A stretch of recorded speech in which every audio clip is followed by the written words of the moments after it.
जाएंगे शोबिस की दुनिया पर। बॉलीवुड अदाकार अजय देवगन ने इन अफवाहों की तरदीद कर दी है कि इनकी शाहरुख खान के साथ कोई तल्खी या नाराजगी है। इनका कहना था कि हमारे दरमियान तो बहुत मजबूत और दोस्ताना ताल्लुकात हैं और जब कभी भी हम में से कोई एक मुश्किल में होता है तो दूसरा इसके साथ खड़ा हो जाता है। अजय का कहना था कि मीडिया जो कुछ हमारे ताल्लुकात पर लिखता है वो दुरुस्त नहीं होता।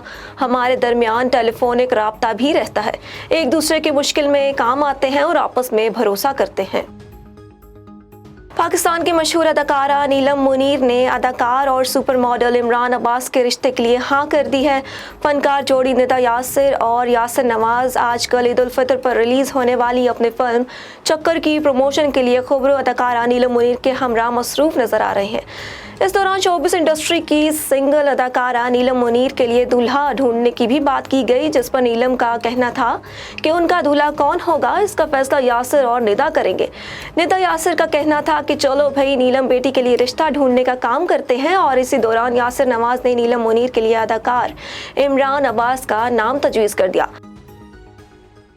बॉलीवुड के मारूफ अदाकार आमिर खान और स्टार अदाकार रणबीर कपूर पीके के बाद एक साथ नई फिल्म में काम करने जा रहे हैं। मीडिया रिपोर्ट्स के मुताबिक फिल्म साज अनुराग बासु ने अपने नए प्रोजेक्ट के लिए आमिर खान और रणबीर कपूर को कास्ट कर लिया है। फिल्म का नाम ताहाल नहीं रखा गया, ताहम स्क्रीन प्ले के लिए तमाम इब्तदाई तैयारियां मुकम्मल कर ली गई हैं। रिपोर्ट में बताया गया कि इस प्रोजेक्ट की तकमील में आमिर खान की प्रोडक्शन कंपनी का भी ताउन रहेगा।